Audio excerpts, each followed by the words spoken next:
Good morning, good day, good evening, or perhaps more accurately, good twilight zone, which seems to be the space into which we have unintentionally wandered this year, and which is reflected in the painting by Robert Gonsalves, one of my favorites. One of my favorite opening lines of a novel is from Daniel Martin by John Fowles. Whole sight or all the rest is desolation.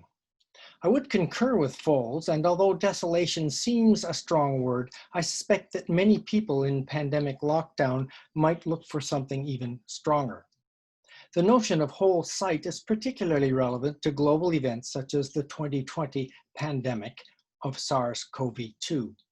And yet, what does whole sight mean when we are buffeted every day by a maelstrom of competing, changing, and apparently contradictory facts, graphs, scientific and conspiracy theories, unvetted reports from field studies and laboratories, metaphors, rules, commandments, and Jeremiads? Whole sight would seem to leave us as blind as ever, groping through a fog of claims and counterclaims, searching for a path through this desolate swamp.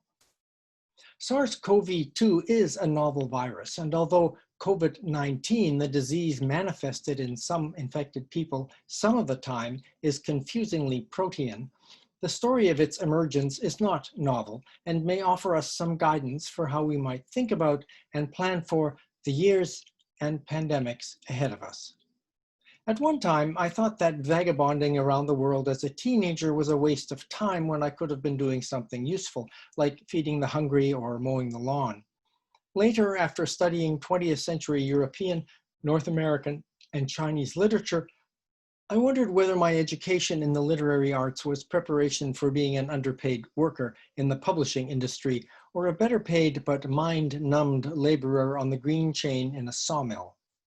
In my work as a veterinarian, epidemiologist, and professor, using my background in literature to talk to students, farmers, and an imagined general public, I thought perhaps that my early liberal arts education might have provided some useful communication skills.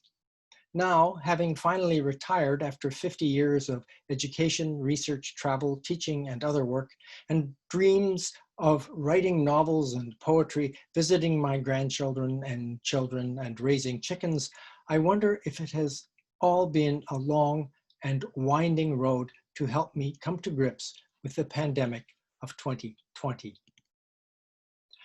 Over the long haul of evolution and history, we, that is humans, have acquired viruses, bacteria, and fungi from other animals and from the environments we share with those animals. Disease specialists refer to these microbes as agents and the diseases they cause as zoonoses. Until we acquired powerful microscopes, they were secret agents from an invisible country.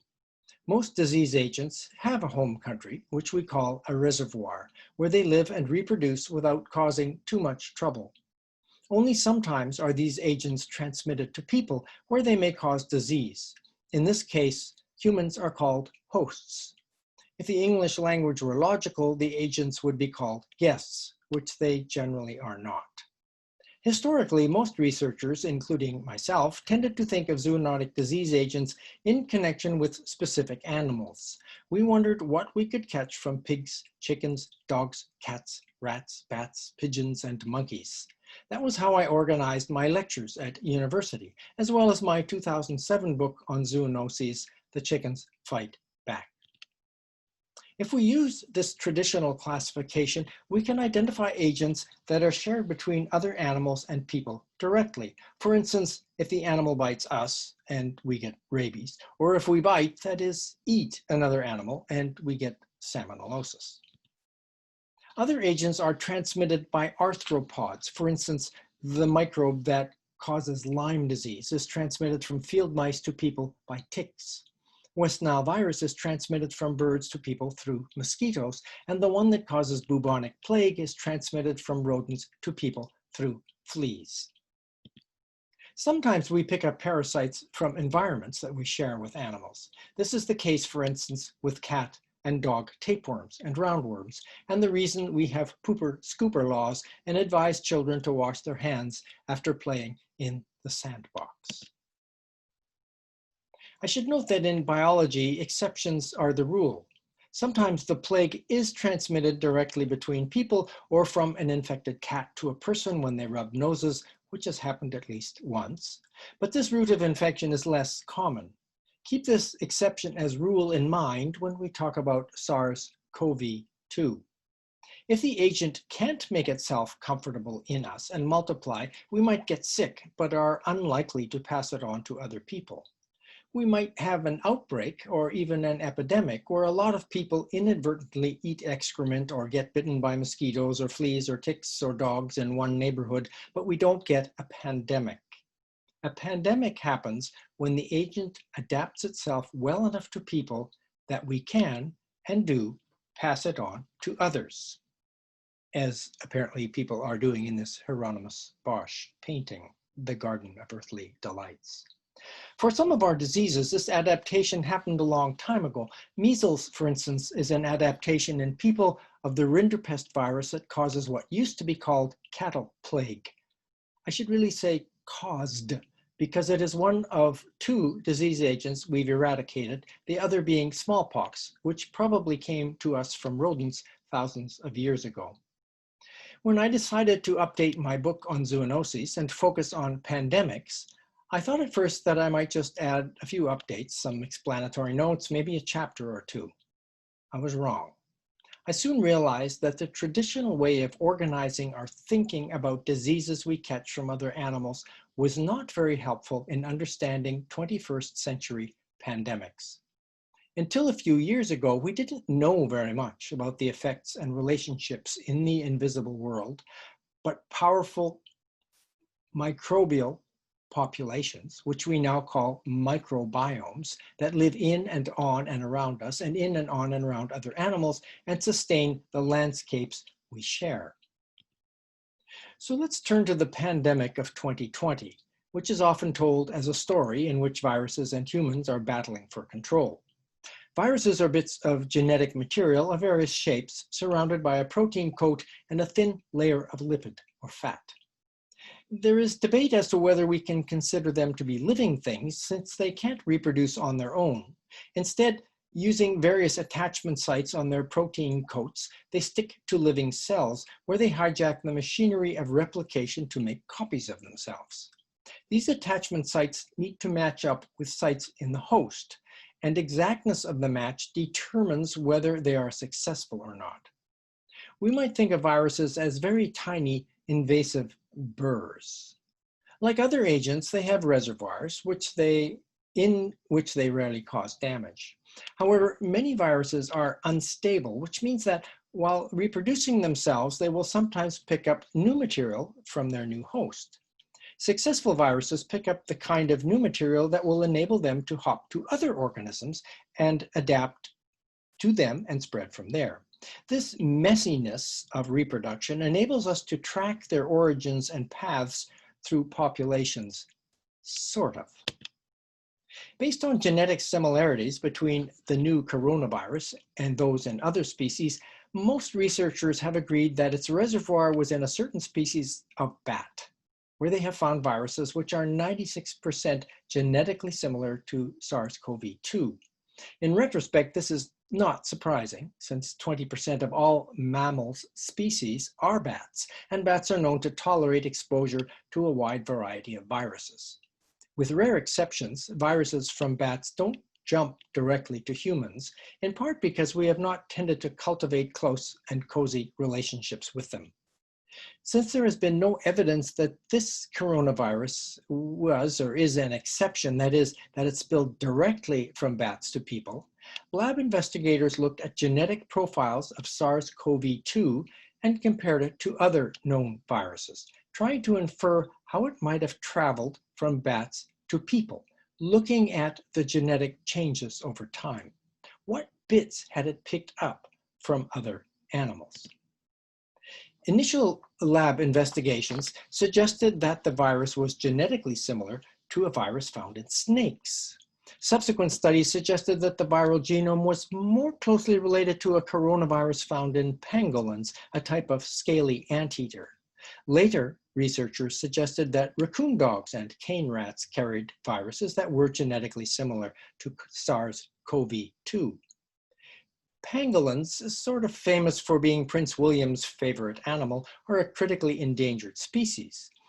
Just as the international research related to avian influenza uncovered global webs of illegal trade in wild birds, the COVID-19 pandemic has begun to pull back the curtain on pangolin smuggling. With its meat desired by some wealthy people as a sign of prestige, and its scales sought by desperately gullible people for their allegedly medicinal values, like fingernails and hair, they are actually made of ordinary keratin. Pangolins had, by early 2020, become the most widely trafficked wild animal in the world. Bamboo rats are considered both agricultural pests and food delicacies. Raccoon dogs are hunted in the wild and raised on large farms for their fur. These genetic similarities can suggest the origins of SARS-CoV-2 pandemic virus, but don't prove it. Keep in mind that the human genome is 96% similar to that of chimpanzees, and that apparently about 90% of the genes in the Abyssinian domestic cat are similar to those in humans. Let's pause for a moment before we fall down the viral genetic rabbit hole and look at some other versions of the pandemic story as they emerged in the media. Many stories attempting to explain the pandemic of SARS-CoV-2 begin at a wet market in Wuhan, a fresh food market, let's call it. If we start at that market, we can ask questions about exactly when the disease was first reported, what the clinical signs were, how it was managed, how it spread from there, and the structure and behavior of the virus over time once it appeared in people. These are all really important for managing the pandemic once the virus, so to speak, has gone viral. One response has been that many people argue for shutting down wet markets. But remember this, we have all been lectured into believing that for food, fresh is good and fresher is better. As a food safety epidemiologist, I have delivered some of those lectures myself. If everyone has refrigerators, this is not a big problem. In places where refrigerators are uncommon or people can't afford them, how do you get fresh? You keep the animal or plant alive until just before you eat it. So that's another set of questions having to do with sustainable energy sources, the distribution of electricity, affordability of appliances, poverty, and if we dig a little deeper, issues of gender and power. It's a different story than just the virus one.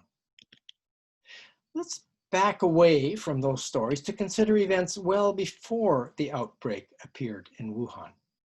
Humor me if I back up a few years here. African swine fever virus arrived in China in 2018, perhaps from Russia or Europe. How and why it got from Africa to Europe and Russia is another story, which would take us back to the 19th century colonial invasion of Africa and a panzootic, which is the technical name for a pandemic that kills only non-humans, of a disease called rinderpest, which killed millions of animals and in turn led to starvation of 2/3 of the Maasai people, importation of European pigs to Africa, and the emergence of a panzootic of the aforementioned African swine fever. Let's set that aside for now. By the end of 2019, more than half the pigs in China and a quarter of all the pigs in the world, 200 million of them, died from or were killed to stamp out African swine fever. Also, in January and February of 2020, outbreaks of avian influenza, also known as bird flu, were reported from Hunan province, which is geographically adjacent to Hubei, where Wuhan is located. The outbreaks directly killed thousands of chickens and led to the culling, or killing, of tens of thousands more. In early 2020, hundreds of millions of Chinese people were out in the markets and malls searching for scarce meat to celebrate the end of the lunar year of the pig and the launch of the year of the rat. In the manner of all good scientists, I should declare possible conflicts of interest here and inform you that I was born in the year of the rat, so am somewhat fond of these animals in a theoretical sort of way. These diseases like avian influenza and African swine fever are unexpected side effects of our deep desire for an inexpensive chicken or pig in every pot. And the clever technologies, ruthless business practices, and naive globalization and biology-blind trading habits in which we have indulged to fulfill those desires. That is a whole other set of stories. For instance, from 1961 to 2017, world poultry meat production increased from 9 to 122 million tons, and egg production shot up from 15 to 87 million tons. During the same time period, global pork production increased from 25 million tons to 120 million tons. These increases in farm animal production were associated with stunning and, in historical terms, swift social upheavals, from situations where we could all see where our food came from to industrial farming, where much is kept from public view. In the same time period, global human populations increased from 3.5 billion to almost 8 billion. Life expectancy increased from 52 years to 72 years, and reckless and rapidly expanding trade links among the nations of the world offered the promise of redistribution of global wealth. Global wealth did seem to increase, and although many people were better off, the equal distribution part seemed to elude us. Then, just when we thought we had everything under control, that life could only get better, that maybe we could deregulate and dismantle our apparently costly and ponderous public health institutions, it all started to look like the world was more complex than we'd imagined it to be, and perhaps more complex than we or our computers could imagine. These complexities led to unintended consequences. As the Chinese New Year's celebration of 2020 approached, pigs and chickens were in shorter supply than usual, in part because of African swine fever and bird flu. But the fresh food market in Wuhan, China was well stocked with other species to help consumers stock up for the celebrations. These included, according to one list I found, peacocks, wild rabbits, snakes, deer, crocodiles, turkeys, swans, kangaroos, squirrels, snails, foxes, pheasants, civets, ostriches, camels, cicadas, frogs, roosters, doves, centipedes, hedgehogs, and goats. The market sellers who sold these products were simply being good entrepreneurs, responding to the desires of fickle, omnivorous human consumers. All this added up to perfect conditions for the mixing and matching of microbiomes and viral genomes, and the assembling of a new polymathic, ambidextrous, one-size-fits-all virus from the various bits. Which animals were the main culprits? Everyone is looking for someone to blame for the mess we are in. Bats would seem to be an easy target. Who likes bats anyway? But even if we are convinced that bats are the reservoir, we can still ask, how did a virus that normally makes its home in bats get into those other species and from them into the market and hence into people? Pangolins, snakes, raccoon dogs, and cane rats each suggest a different storyline and thus a different approach to future prevention. And none of these can be proven. Virologists who have been studying coronaviruses in bats and humans in southern China, where bat-human interactions are apparently common, discovered that about 1% of the bat viruses they found could infect people, and that about 3% of people showed evidence of prior infection. Some people, mostly older ones, would get sick with pneumonia and die, but that would not have seemed remarkable, since respiratory disease would have been a common cause of illness and death in older people in any case. So one scenario is that SARS-CoV-2 had been circulating in human populations for months or years and made the final few genetic adjustments to create a pandemic in 2019 or 2020. One previous epidemic of a deadly bat-related virus called Nipah virus occurred in the late 1990s. Fruit bats, after being unable to find their preferred fruit trees, started feeding on mango trees near pig farms in Malaysia.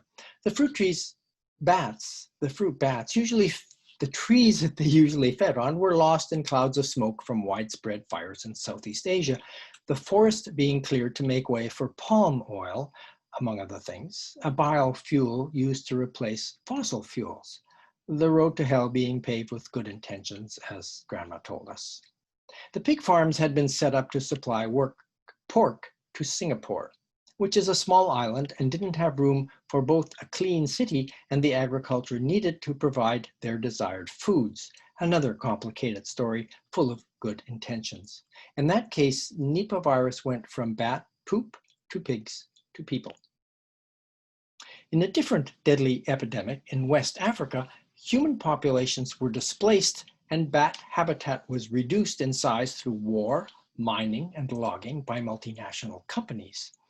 In this case, some people acquired Ebola virus by eating bats or eating animals that were sick because they'd been exposed to Ebola carrying bats, and passing it on to other people through caring for the sick and burying their families and friends. In general, we could say that Ebola mostly went from bats to other wild animals and then to people. Between 2014 and 2016, about 11,000 people died. In 2018, another outbreak in Democratic Republic of Congo killed 2,300 people. That outbreak, linked to civil strife and the hunting of migratory fruit bats, occurred near Virunga National Park, a protected area for mountain gorillas, which the government was considering opening up to oil exploration. So could one of these scenarios or variations of them explain what happened with SARS-CoV-2? Did human activity displace wildlife from their natural homes and put bats into closer contact with other animals and either directly or indirectly with people? Was it the result of farming raccoon dogs, wildlife trade? And how do we value wildlife, domestic animals, people? Which wildlife? Which domestic animals? Which people? In George Orwell's original novel, Animal Farm, all animals were equal, but some were more equal than others. Domestic pigs, wild boar, fruit bats, pangolins, raccoon dogs, chickens, snakes. Which do we value more? The stories we tell each other will determine how we move forward into a world where pandemics are less likely and when they do come are more manageable. Similar uncertainties and stories arose after June 13th, when the Chinese government shut down Beijing's biggest market, where 90% of the city's fruits and vegetables and many of the meats were sold. After some visitors to the market tested positive, authorities found evidence of the virus on a board used for cutting up salmon. The chief epidemiologist of China's Center for Disease Control and Prevention said the virus strain found in Beijing did not resemble the type circulating across the rest of the country. The salmon came from Norway, but did the virus on the cutting board come from the salmon, its packaging, or from elsewhere? Was it already circulating there and just caught a ride on another vehicle? Is this something completely different? Is this a case of someone gaming the system, a bad apple, as they say, or a systemic problem? When we hear stories that purport to explain pandemics, we need to ask who is telling the story. Who are the main characters? In which countries? Are they indigenous peoples, workers, business owners, politicians? What are the languages of those stories, whether human or other species communications methods? Are they stories about landscapes? If so, which ones? About megafauna? Again, which ones? Bats, raccoon dogs, snakes, predators, prey, the cutest animals? Do stories include insects, bees, maggots, mosquitoes, dung beetles, microbiota? Those that live in the guts of people or animals, in foods, those that characterize landscapes. The temptation is to look for one story to explain everything. But if we do that, we end up mentally filling in the gaps according to our various ideologies and stories. Whoever holds the reins of economic and political power will fill in the gaps according to their liking. It's what I call the Babel temptation, as in the myth of the Tower of Babel, painted by Peter Bruegel the Elder and reimagined by Julie Holcomb. We fantasize that we can build one tower of knowledge using one language, one set of cultural preconceptions that will explain everything. The challenge going forward will be to accept that there are many complementary explanations and to not let the people who benefit from one explanation take control. Rather than look for one true narrative, can we accept that the universe is the manifestation of many conversations among many different species? Is there a Babel fish, as Douglas Adams fantasized, that would enable simultaneous translation among multiple peoples and species? Can we all be part of the debate, engaged in finding new ways of living together on this planet? Because unless we claim our personal and collective responsibilities for a sustainable global future, we'll just end up back where we started, like Sisyphus at the bottom of the hill, trying to move that big old stone of hunger and disease and war. Let me finish with a few paragraphs from the end of my book on pandemics. The natural history of zoonoses tells us that our struggle with infectious diseases is not a war, or if it is a war against ourselves. The microbes are all around us, in us, and in our animal companions. Our struggle is ultimately one of global solidarity and keen, careful ecological awareness. I was once informed by someone concerned about overpopulation and the limits to growth that as an epidemiologist, by saving people's lives, I was part of the problem. That's one story.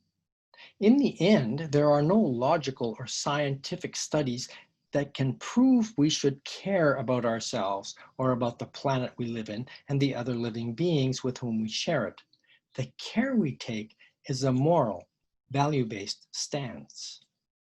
As I observed in my own work on the Caribbean and Central America, East Africa, Asia, and Canada, resolution of complex problems requires good theory, risky social engagement, and a willingness to live creatively with unresolved arguments and tensions. In community-based ecosystem approaches to health, drawing on the best evidence from conventional science, even as we struggle with the experience and power dynamics in communities, there has always been tension, and there are never any final definitive experiments or answers. From a veterinary point of view, a dead animal has the same chemical and structural elements as a living one. The main difference between a roadkill and a live dog is that in the live one, there are constant, dynamic, unresolved tensions. The dead one is at peace, all is resolved. Homo sapiens, the Latin name given to our species by self-important European aristocratic males, may have been wishful thinking. Wise man is certainly not a name based on any scientific evidence of our wisdom. Perhaps we can reimagine wisdom as a goal to which our species can aspire. We are a gift from nature that she will take back to herself when we die, and the microbes recycle us. Bringing together our best political, religious, ecological, evolutionary, and philosophical stories with the artifacts we unearth through our best scholarly investigations, our work is to jostle and sing and shout and whisper them into something greater than the sum of the data. A multi-layered, multi-person, multi-ethnic, multi-species tale of life on this planet. The ancient Indo-European word for earth, trem, gave us not only the word human, but also the word humus, the organic component of soil created by bacteria, as well as the words humble and humane. In this new task, we are all observing the world collectively, perhaps as if for the first time, and constructing meaning from it. In the age of gun-toting peacemakers, God-fearing hellraisers, and utopian pillagers, at a time when all the previous global stories have brought us wrack and ruin, this is no small task. The good news is that, community by community, the world over, in the midst of a fearful pandemic, a novel global vision is emerging, revealing a planet full of complexity and mystery and beauty many never suspected was there. A world unexplored because we lack the theoretical and practical tools and the imagination. From this novel vision is emerging a global novel full of stories, intriguing and wonderful tales hiding in the shadows of our grand delusions. The biosphere might yet spare us, or if the stories don't save us, they will at least, on our deathbed, in the last days of our species, have us saying, "We did quite all right, didn't we? We left a story of ourselves worth telling the universe."